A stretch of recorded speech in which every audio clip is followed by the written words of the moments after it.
ઓમ નમો અરિહંતાણમ, નમો સિદ્ધાણમ, નમો આયર્યાણમ, નમો વજ્જાયાણમ, નમો લોહી સર્વ સામ.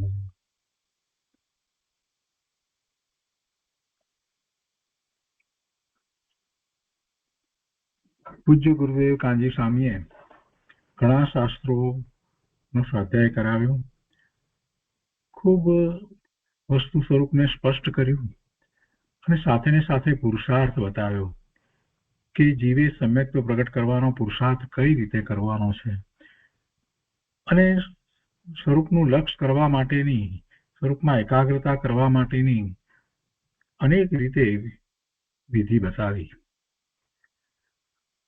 એનો નિર્ણય કરવો, પોતાના શુદ્ધ સ્વરૂપનો નિર્ણય કરવો અને પછી એવા સ્વરૂપની પ્રાપ્તિ કરવી કે જેથી કરીને બીજા વિકલ્પો એ વખતે હોય નહીં અને ખરેખર અનુભૂતિ થાય. અને એમાં દરેક વખતે એક વાત મહત્વની એ રહી કે પોતે શુદ્ધ છે, દ્રવ્ય શુદ્ધ છે, ગુણ શુદ્ધ છે અને જે પર્યાય જે થાય છે તે પર્યાય ક્રમબદ્ધ થાય છે અને એ ક્રમબદ્ધ પર્યાયના નિર્ણય દ્વારા આગળ વધી અને એ અકર્તા ભાવનો નિર્ણય કરી શકે છે અને જેને અકર્તા ભાવ આવ્યો છે એ પોતે પોતાના સ્વરૂપનું લક્ષ્ય કરી શકે છે. અને આ બધી વાત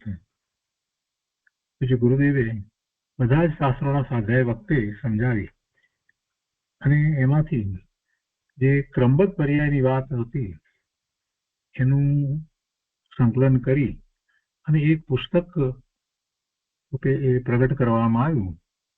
પૂજ્ય ગુરુદેવ કાંજી સ્વામીના ક્રમબદ્ધ પર્યાય ઉપરના પ્રવચનોનું સંકલન, એક ક્રમબદ્ધ પર્યાયનું આ પુસ્તક, ક્રમબદ્ધ પર્યાય પ્રવચન પુસ્તક, એનો અત્યારે આપણે સ્વાધ્યાય શરૂ કરીએ છીએ. આપણે આ પહેલા પણ સ્વાધ્યાય કર્યા છે. આજે આ 13મો સ્વાધ્યાય છે ક્રમબદ્ધ પર્યાય પ્રવચનનો.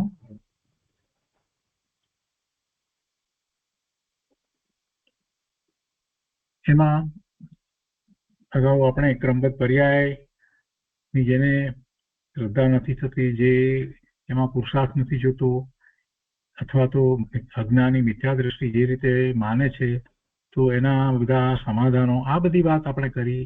અને એની પહેલા ઉત્પાદ વય ધ્રુવ વસ્તુ સ્વરૂપ સાથે ક્રમબદ્ધ પર્યાયનું સ્વરૂપ પણ સમજ્યા.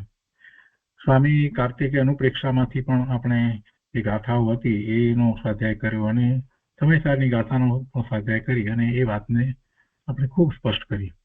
હવે અહીંયા જે ગઈ વખતે વાત લેવામાં આવી હતી કે અજ્ઞાની મિથ્યા દ્રષ્ટિને જે પ્રશ્નો થતા હતા એના સમાધાનની, એ પછીથી, એટલે કે અજ્ઞાની કેવી રીતે માને છે એની વાત લીધા પછીથી હવે આજે અહીંયાથી શરૂ કરીએ છીએ કે સર્વજ્ઞ ભગવાન જીવને કેવી રીતે જુએ છે. એટલે કે સર્વજ્ઞ ભગવાનના જ્ઞાનમાં જીવનું સ્વરૂપ કેવું આવ્યું છે. ગુરુદેવ કહે છે કે પોતાની શુદ્ધ પરિણતિ હોતા નિર્વિકાર છે. જીવ માત્ર પોતાની શુદ્ધ પરિણતિ થતા તો એ નિર્વિકાર જ છે, એને વિકાર હોતો જ નથી. શુદ્ધ પરિણતિમાં ક્યાં વિકાર છે? પોતાના શુદ્ધ પરિણામ થતા હોય એ વખતે કોઈ વિકાર ઉત્પન્ન જ નથી થતો.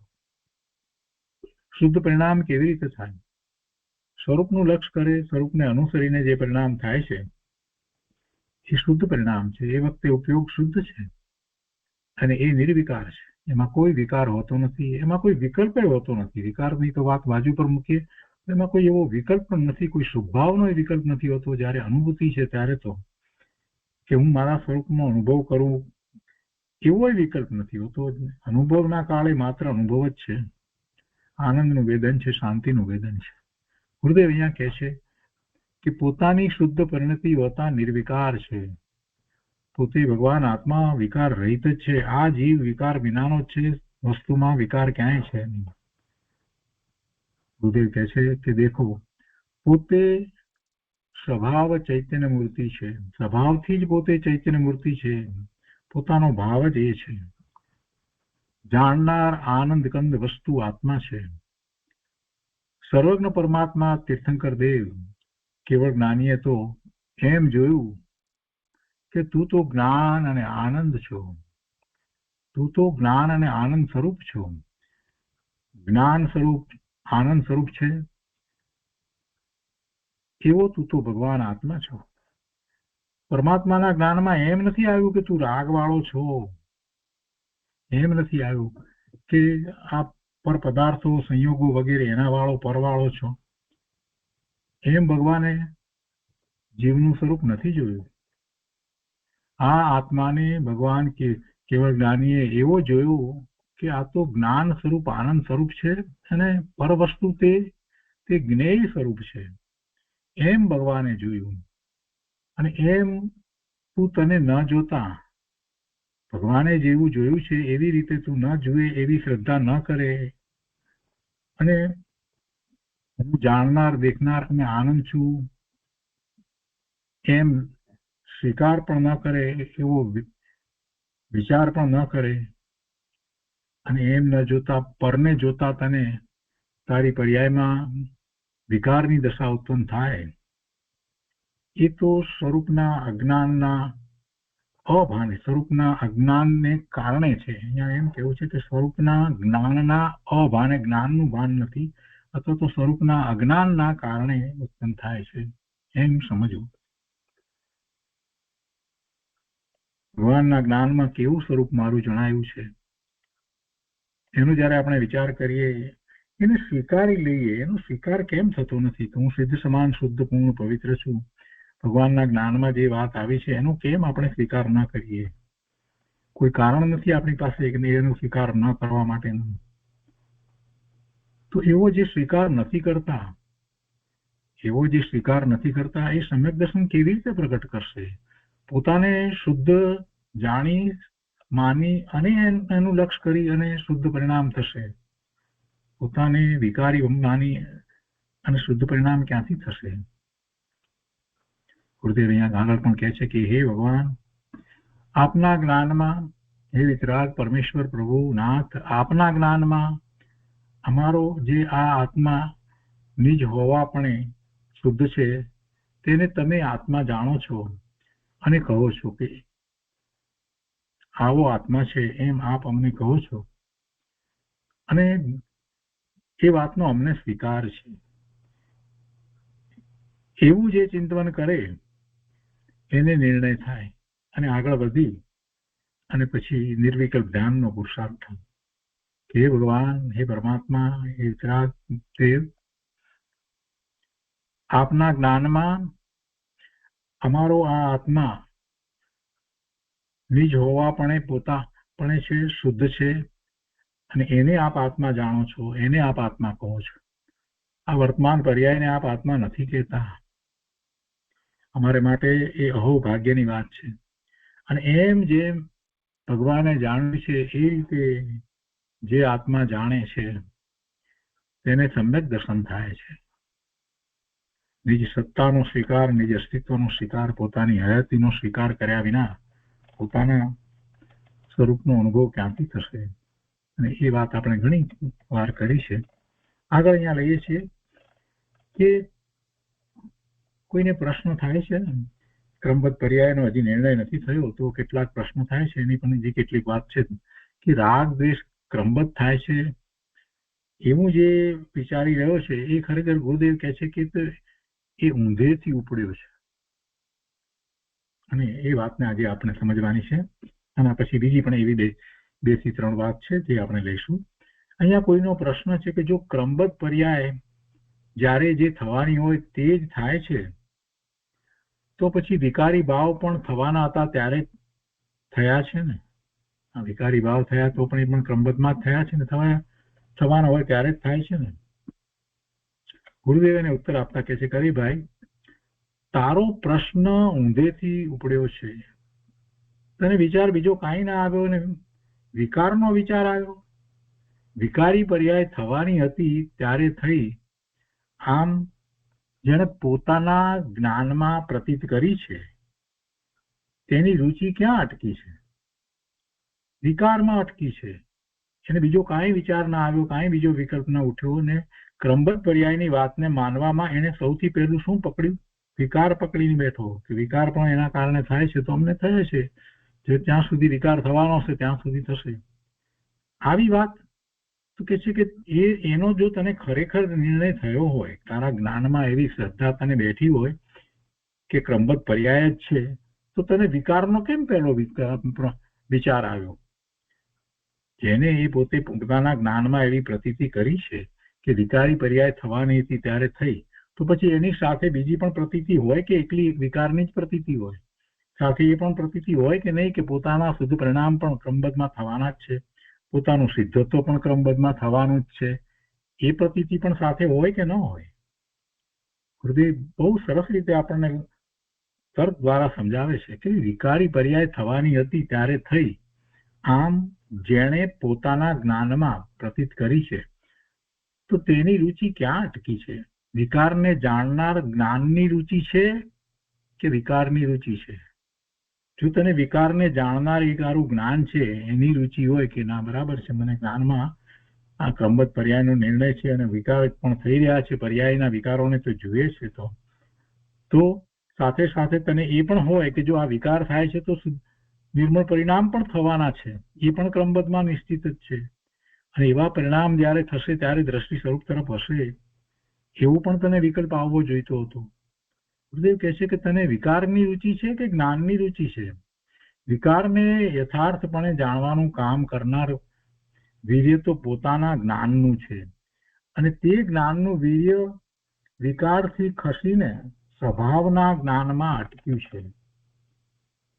એ સ્વભાવના જ્ઞાનમાં ખરેખર તો આવે છે કે ત્યાં રહેતું નથી. જેને પોતાના જ્ઞાન સ્વભાવનો નિર્ણય થયો છે અને એ માને છે કે ક્રમબદ્ધ પર્યાય થાય છે, તો પછી એ વિકારમાં રહેતો નથી, જાતિ ખસી અને સ્વભાવના જ્ઞાનમાં અટકે છે, એટલે કે સ્વભાવના જ્ઞાનમાં આવે છે. સ્વભાવના જ્ઞાનમાં અટકેલું વીર્ય વિકારની કે પરની રુચિમાં અટકે જ નહીં.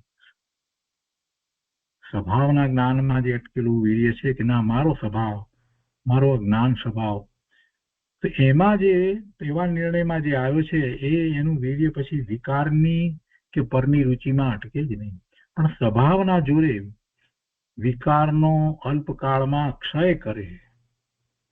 જેને વિકારની રુચિ છે તેની દ્રષ્ટિનું જોર, વીર્યનું વજન વિકાર તરફ જાય છે, પરંતુ જેને ખરેખર પ્રતીત થઈ છે કે ના ક્રમબદ્ધ પર્યાયમાં એ પણ વાત ખ્યાલમાં આવે છે કે વિકારી પર્યાય પણ થાય છે, તો પછી નિર્મળ પર્યાય પણ થાય એવો પણ સાથે ને સાથે નિર્ણય હોય, અને એવી પ્રતીતિ એ જ્ઞાનમાં થાય છે, તો એને જ્ઞાન સ્વભાવનું લક્ષ્ય થાય, અને જેને જ્ઞાન સ્વભાવનું લક્ષ્ય થાય એની દ્રષ્ટિ પછી વિકારમાં અટકીને રહેતી નથી, એ તો પોતાના સ્વભાવમાં એકાગ્રતા કરે જ છે, અને અલ્પકાળમાં પછી એ નિર્મળ પરિણામો કરે છે, અને એના નિર્મળ પરિણામ થાય છે એટલે બીજી રીતે કહીએ તો વિકારનો એ અલ્પકાળમાં ક્ષય કરે છે. ગુરુદેવ કહે છે કે થવાની હોય તે જ પર્યાય ક્રમબદ્ધ થાય છે. આમ કોનું વીર્ય કબૂલ કરે છે? એમ કબૂલ કરનારના વીર્યમાં પરમાં સુખ બુદ્ધિ ન હોય, પણ સ્વભાવમાં જ સંતોષ હોય. બહુ સરસ મહત્વની વાત મૂકી દીધી કે જો તું એવો નિર્ણય કરતો હોય, એવું કબૂલ કરતો હોય, તો એનો અર્થ શું થયો? એનો અર્થ શું થયો? એનો અર્થ તો એ થાય છે કે એને સ્વભાવની જ રુચિ હોય અને સ્વભાવમાં જ સંતોષ હોય. એ પછી એક બીજો વિષય આગળ લઈએ છીએ કે આ ક્રમબદ્ધ પર્યાયના સિદ્ધાંતમાં તો અધ્યાત્મ સ્વરૂપની વાત છે, કોઈ સામાન્ય વાત નથી. એ સિદ્ધાંતનો સ્વીકાર કરીએ છીએ તો જે અધ્યાત્મ આપણે પ્રાપ્ત કરવાનું છે, પરમાર્થે જે આપણને ખૂબ ઉપયોગી કાર્યકારી થાય છે, એવું અધ્યાત્મ એની અહીંયા તો વાત છે. અને તે સમજતા જેને કંટાળો લાગે છે ક્રમબદ્ધ પર્યાયની વાતને જેમ છે તેમ સમજી સ્વીકારવામાં, જેને કંઈક પ્રમાદ પડ્યો છે, કંટાળો લાગે છે, તેને આત્માના સ્વરૂપની રુચિ નથી, તેને આત્માના સ્વરૂપની અરુચિ છે. સ્વરૂપ સમજવાના કંટાળાને લીધે તેને રાગની વાત સહેલી લાગે છે, અને પછી તો વિકારની વાતમાં જ રચ્યો પચ્યો રહે છે.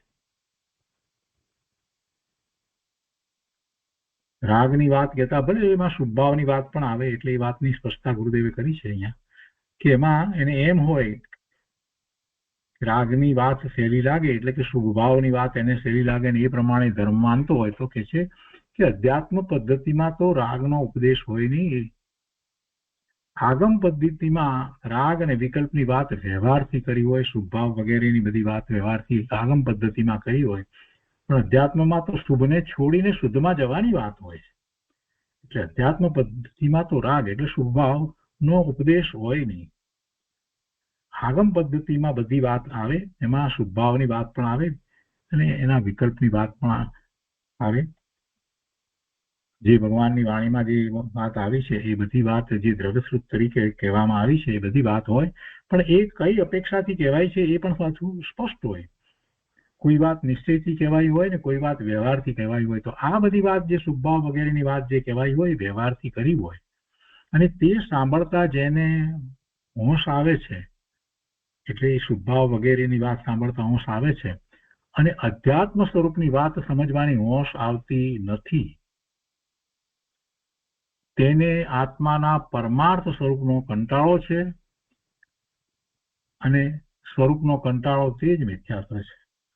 શુભભાવની વાત, શુભભાવ દ્વારા ધર્મની વાત, આ બધી બાહ્ય તપ વગેરેની વાત, એમાં એને બહુ ઉત્સાહ આવે અને આત્માની વાત, સ્વરૂપમાં જવાની વાત, અધ્યાત્મની એવી વાત, ઊંચી વાત જેમાં સ્વરૂપની પ્રાપ્તિની વાત, આ બધી વાતમાં એને કંટાળો આવે તો સમજવું કે એ મિથ્યાત્વના પોષણ જ કરી રહ્યો છે.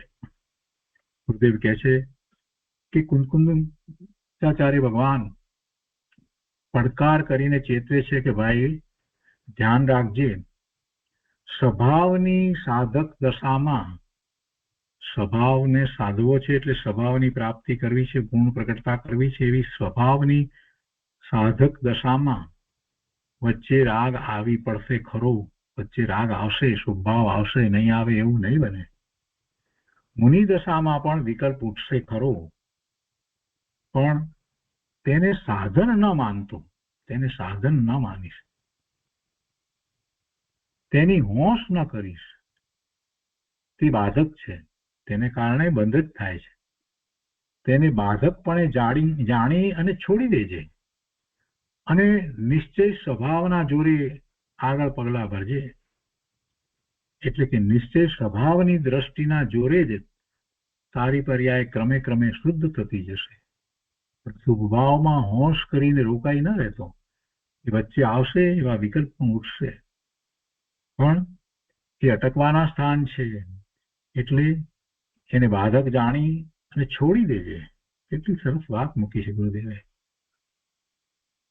આ વાત થઈ પછી આવી વાત થાય એટલે કોઈક જીવને જે બેઠું ન હોય એટલે એને પ્રશ્ન થાય. પ્રશ્ન થયો છે આ તો નિયતવાદ થઈ ગયો અને ક્રમબદ્ધ પર્યાયનો વિચાર ચાલી રહ્યો હોય ત્યારે નિયતવાદની વાત આવે. કેમ કે પાંચે પાંચ સમવાય જે છે એનો જરાક આપણે શાંત ચિત્તથી વિચાર કરીએ તો એમાંથી જેની પણ મુખ્યતાથી વાત કરવામાં આવે તો એકની મુખ્યતાથી વાત કરી હોય ત્યારે બીજા ચાર નથી એમ લેવાનું નથી. કોઈની પણ મુખ્યતાથી વાત કરવામાં આવી હોય એ વખતે બીજા ચાર હોય જ છે, એટલે કોઈની પણ મુખ્યતાથી વાત કરી શકાય. નિયતવાદ થઈ ગયો એટલે નિયત છે, પરિણામ જે છે તે નિયત જ છે એમ કહેવામાં આવ્યું હોય કે પર્યાય ક્રમબદ્ધ જે છે એમ કહેવામાં આવી, એનો કાળ નિશ્ચિત છે એમ કહેવામાં આવ્યું હોય, પુરુષાર્થની વાત કરવામાં બધી, પણ પાંચે સમવાય સાથે હોય છે, પાંચ સમવાય પૂર્વક જ એવું કાર્ય થાય છે. એટલે એ વાતને આપણે બેક ઓફ માઇન્ડ રાખીને જ આખી વસ્તુનો વિચાર કરવાનો છે, કોઈ વાતને એકાંતે પકડવાની નથી. અહીંયા આ પ્રશ્ન છે કે આ તો નિયતવાદ થઈ ગયો.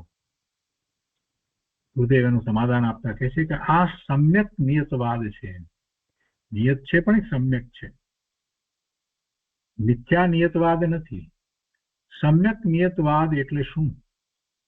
એટલે કે જે પદાર્થમાં જે સમયે જે ક્ષેત્રે જે નિમિત્તે જેમ થવાનું તેમ થવાનું જ. અને આ વાત સ્વામી કાર્તિક અનુપ્રેક્ષાની ગાથામાં આવી અને ત્યાંથી આપણે શરૂઆત કરી હતી. જે પદાર્થમાં જે સમયે જે ક્ષેત્રે જે નિમિત્તે જે થવાનું તેમ થવાનું જ છે, તેમાં કિંચિત ફેરફાર કરવા કોઈ સમર્થ નથી. એવો જ્ઞાનમાં નિર્ણય કરવો તે સમ્યક નિયતવાદ છે. શું નિયતવાદની વ્યાખ્યા આ છે એવો જ્ઞાનમાં નિર્ણય કરવો તે સમ્યક નિયતવાદ છે. અને એમાં વિશેષ જોર લગાવવું હોય તો એ વખતે યાદ કરવું કે સર્વજ્ઞ પરમાત્માના જ્ઞાનમાં વસ્તુ સ્વરૂપ એમ જ પ્રકાશ વિશે ભવિષ્યકાળની બધી જ પર્યાયને પરમાત્મા જાણે છે. એટલે જે પર્યાય અત્યારે નથી થઈ એને પણ પરમાત્મા જાણે, ભૂતકાળની થઈ એને પણ જાણે છે, અને વર્તમાન પર્યાયને પણ જાણે છે. તો આવો સમ્યક નિયતવાદ જે છે એ કોઈ ઉપજાવી કાઢેલી વસ્તુ નથી, એ વસ્તુનું સ્વરૂપ છે. અને તે નિર્ણયમાં સ્વભાવ તરફનો અનંત પુરુષાર્થ આવી જાય છે. એ નિર્ણયમાં સ્વભાવ તરફનો અનંત પુરુષાર્થ આવી જાય છે. એ નિર્ણયની અંદર સર્વજ્ઞ પરમાત્મા તરફનો પૂર્ણ વિશ્વાસ આવી જાય છે. સર્વજ્ઞ પરમાત્મા પ્રત્યેનો પૂર્ણ અહોભાવ આવી જાય છે. સર્વજ્ઞ પરમાત્મા પ્રત્યેનો સ્વાર્પણનો, સમર્પણનો પૂર્ણ ભાવ આવી જાય છે. જો એવો નિર્ણય કરવામાં આવે તો પરમાત્મા આપના જ્ઞાનમાં વાત આવી, એ વાત ત્રણ કાળમાં ફરી શકે નહીં, ક્યારેય ફરી નથી, ભૂતકાળમાં ફરી નથી, વર્તમાનમાં ફરી નહીં, ભવિષ્યમાં પણ ફરી નહીં. આપનું જ્ઞાન જે છે તે સમ્યક છે. એમાં જે વાત આવી છે તે વાત ફરે નહીં. સર્વજ્ઞતાની જે વાત છે, અનંત જ્ઞેયોને આપ એક સમયમાં ઉપજ જાણો છો, એ અદ્ભુત વાત છે. અને એમ જ છે, એ પરમ સત્ય છે. એવો વિચાર કરી અને જીવ સર્વજ્ઞ પરમાત્માના ચરણમાં મસ્તક ઝુકાવી દે છે, બધું સ્વીકારી લે છે કે આ તો પરમાત્માના જ્ઞાનમાં આવેલી વાત છે. એનો અસ્વીકાર કરનારો હું મહામૂર્ખ અત્યાર સુધી એટલે જ ભવના ભ્રમણ કરી અને દુઃખી થયો છું. જો મેં પહેલા જ એ વાતનો નિર્ણય કરી લીધો હોત કે પરમાત્માના જ્ઞાનમાં, સર્વજ્ઞ પરમાત્માના જ્ઞાનમાં જે વાત આવી છે તે થઈને જ રહે છે, એને ફેરવવા માટે કોઈ સમર્થ નથી. અને એ વાતનો જો મેં નિર્ણય કર્યો હોત તો પછી આ 12મા પરના કાર્યો જે થઈ રહ્યા છે એમાં હું કર્તાપણાની બુદ્ધિ કરત જ નહીં, એમાં હું ભોગતાપણાની બુદ્ધિ કરત નહીં, અને મને અકર્તા ભાવ આવ્યો હોત. મેં પૂર્વે આવો કોઈ વિચાર જ ના કર્યો. જેને અકર્તા ભાવ આવે છે એ સ્વરૂપ તરફ વળી જાય છે. અને એ જ વાત અહીંયા ગુરુદેવે ફરીથી લીધી છે કે બધું જ નિયત છે એમ જે જ્ઞાને નિર્ણય કર્યો, બધું જ નિયત છે એમ જે જ્ઞાને નિર્ણય કર્યો, તે જ્ઞાનમાં એમ પણ નિર્ણય થઈ ગયો કે કોઈ પણ દ્રવ્યમાં કાંઈ પણ ફેરવવા હું સમર્થ નથી. આ મોટી વાત અકર્તા ભાવની વાત છે. અને એને કારણે જીવને આટલી વાતનો સ્વીકાર ફક્ત હજી તો કરે છે ત્યાં જ એને કસાયો મંદ થઈ જાય છે. રાગ દ્વેષના પરિણામો જે છે હવે એ મંદ પડી જાય છે. અને એ રીતે નિયતનો નિર્ણય કરતા હું પરનું કરી શકું એવો અહંકાર ટળી ગયો, એવો અહંકાર ઓગળી જાય છે. હું પરનું કાંઈ કરી શકું એવો જે મનમાં પડેલો ભાવ જે છે એ અહંકાર છે, પરનું કરી શકતો નથી અને એવો અહંકાર કરે છે. અને એ અહંકારને કારણે તો એ ક્યાંનો ક્યાંય પડી જાય છે. અહંકાર તો જીવને પડવાનું મોટામાં મોટું કારણ છે. બળદેવે પણ કહ્યું છે કે માન, અભિમાન એને કારણે જ જીવ આગળનો પુરુષાર્થ કરી શકતો નથી. જો માન અભિમાન ન હોત તો અહીંયા જ એનો મોક્ષ હોત. એટલી બધી વાત કૃપાળુદેવે કરી છે. અહીંયા કે છે કે એવો અહંકાર ટળી ગયો અને જ્ઞાન પરથી, એટલે પર પદાર્થોથી, બીજા બધાથી પરથી ઉદાસીન થઈ અને સ્વભાવ તરફ વળ્યું. કેમ કે હવે પરનું કાંઈ કરી શકતો નથી તો પરથી જ્ઞાન ઉદાસીન થઈ અને સ્વ તરફ વળી જાય છે. હવે પોતાની પર્યાય પણ ક્રમબદ્ધ જ છે. સ્વ તરફ જ્ઞાન વળ્યું છે, સ્વાનુભૂતિ થઈ છે, એટલે પછી બધું જ બરાબર સમ્યક લાગે છે. હવે પોતાની પર્યાય પણ ક્રમબદ્ધ જ છે અને તે ક્રમબદ્ધ પર્યાયનો નિર્ણય કરનારું જ્ઞાન રાગ હોવા છતાં તેનો નિષેધ કરીને, એટલે કે રાગ છે છતાં એ રાગનો નિષેધ કરીને દ્રવ્ય સ્વભાવ તરફ ઢળે છે. રાગ છે તે છે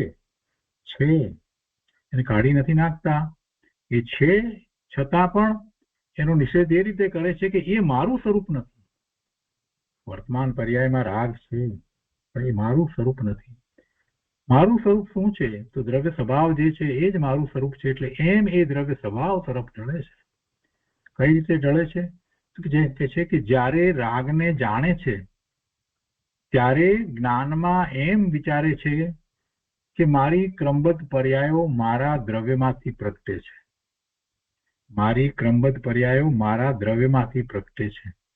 ત્રિકાળી દ્રવ્ય જ એક પછી એક પર્યાયને દ્રવે છે અને તે ત્રિકાળી દ્રવ્ય રાગ સ્વરૂપ નથી. એ ત્રિકાળી દ્રવ્યમાં કોઈ એવો ગુણ નથી કે જેથી કરી અને જે પર્યાયો એમાંથી જે આવે છે એ રાગ રૂપે હોય.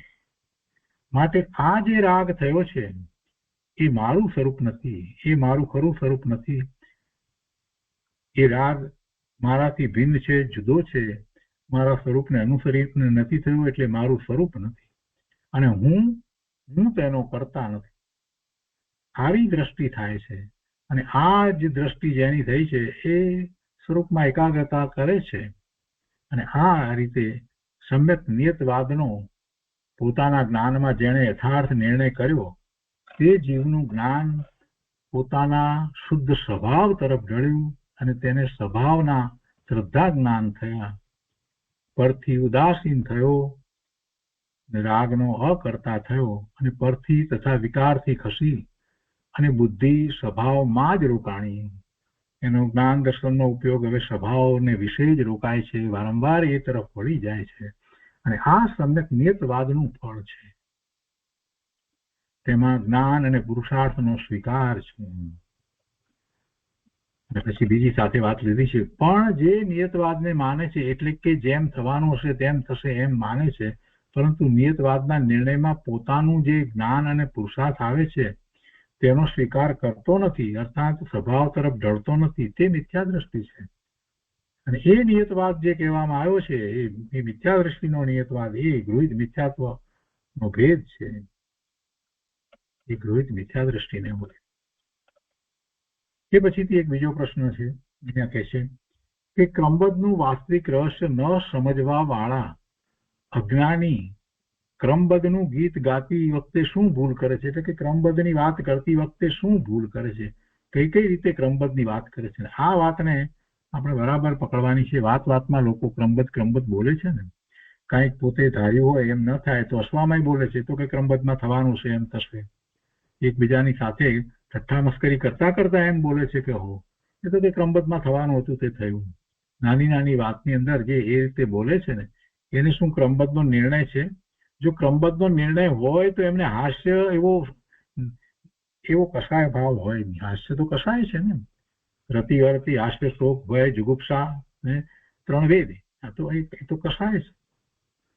ક્રમબદ્ધની વાત કરતા કસાય હોય?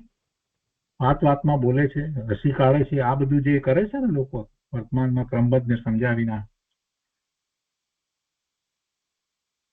એ મોટી ભૂલ છે.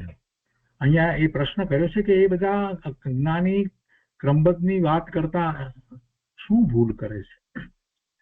ગુરુદેવ એનો ઉત્તર આપતા કહે છે કે એક કહે છે કે ક્રમબદ્ધ પર્યાય હોય તો નિયત થઈ જાય છે. બીજો કહે કે ક્રમબદ્ધમાં અમારે રાગ આવવાનો હતો તે આવે, બસ વાત ઉડાડે છે. એમ પોતે રાગ દ્વેષના ભાવે થાય છે, એના પોષણ કરે છે અને પાછો કહે છે કે તો ક્રમબદ્ધમાં આવ્યો. એમ કોઈ અશ્વામાં એમ પણ કે કોઈને મારી અને એમ કે કાં તો કે ક્રમબદ્ધમાં એમ જ થવાનું હતું, તને મારવાનું હતું એટલે ક્રમબદ્ધમાં માર્યું. પછી એમ પણ કે ખૂન કરીને પણ એમ કહેશે કે એ તો ક્રમબદ્ધમાં જ એમ જ થવાનું હતું. પણ ભાઈ સાથે તું યાદ રાખજે કે ક્રમબદ્ધમાં તારું નરકમાં જવાનું પણ નિશ્ચિત છે.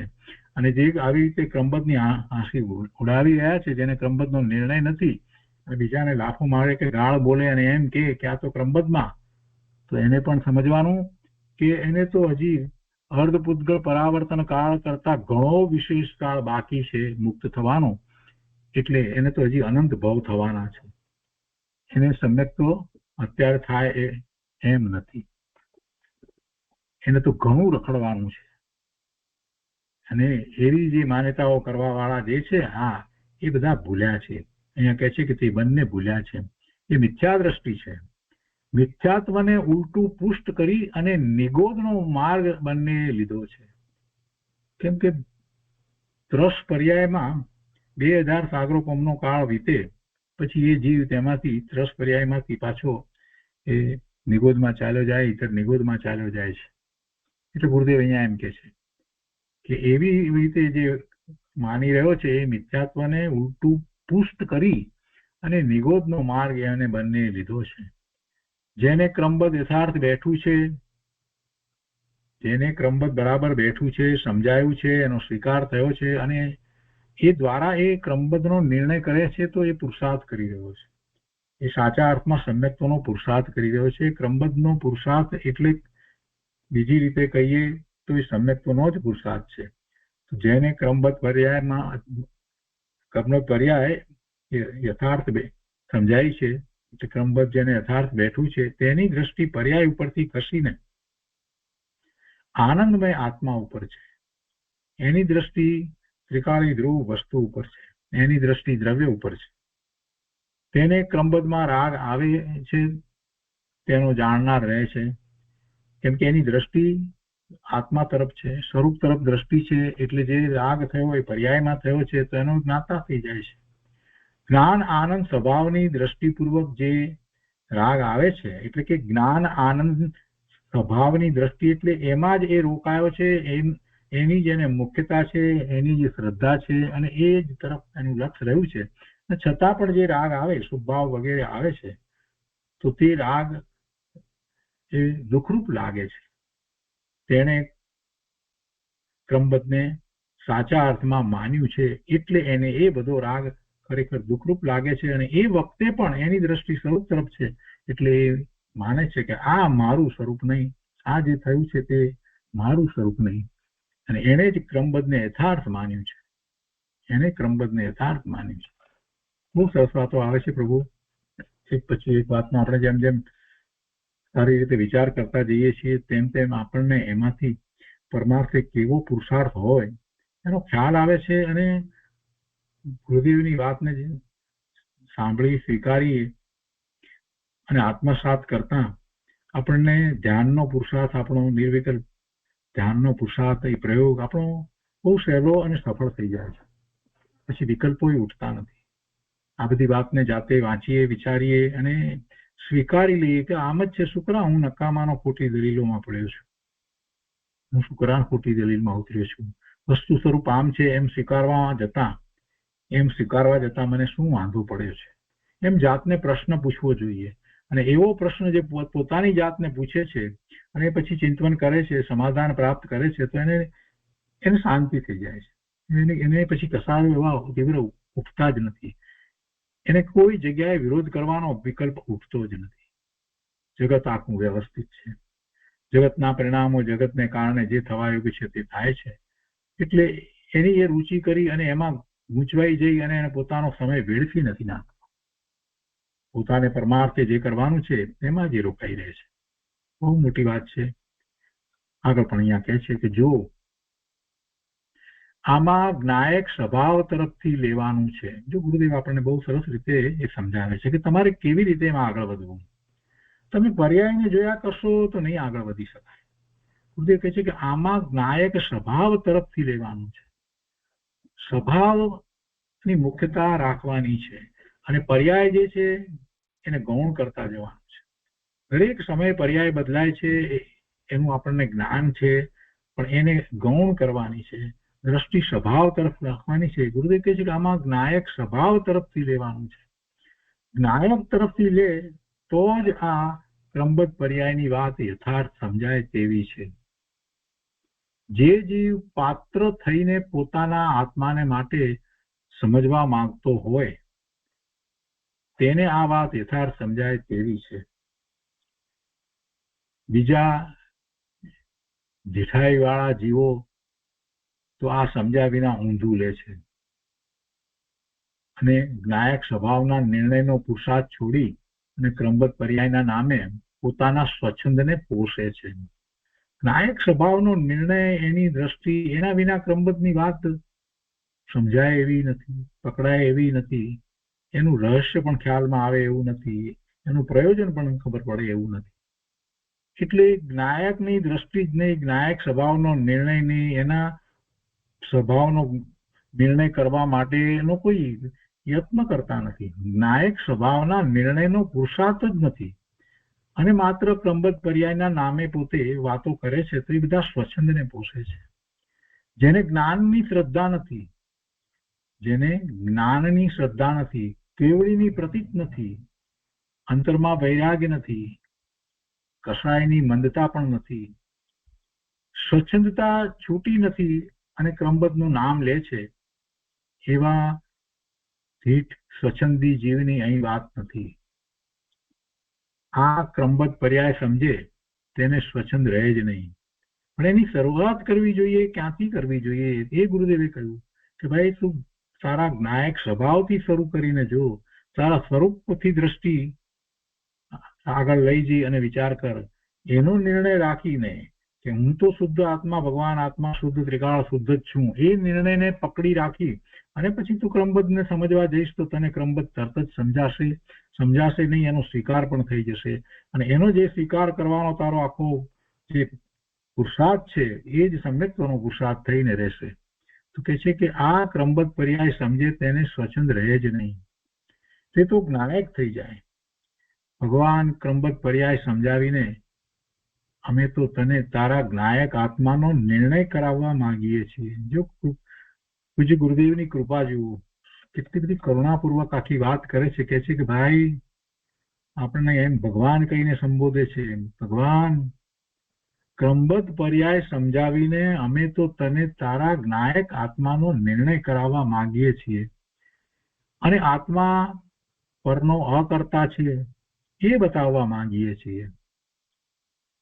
જો તારા જ્ઞાયક સ્વભાવનો નિર્ણય ન કર તો તું ક્રમબદ્ધ પર્યાયને સમજ્યો જ નથી. એટલે ફરીથી વિચાર કર અને જેમ કહ્યું ગુરુદેવે એ રીતે જ્ઞાયકથી શરૂ કરી અને ક્રમબદ્ધ પર્યાયનો વિચાર કર. તો બહુ સુંદર વાત આવી. આજનો સ્વાધ્યાય આપણે અહીંયા સુધી રાખીએ છીએ.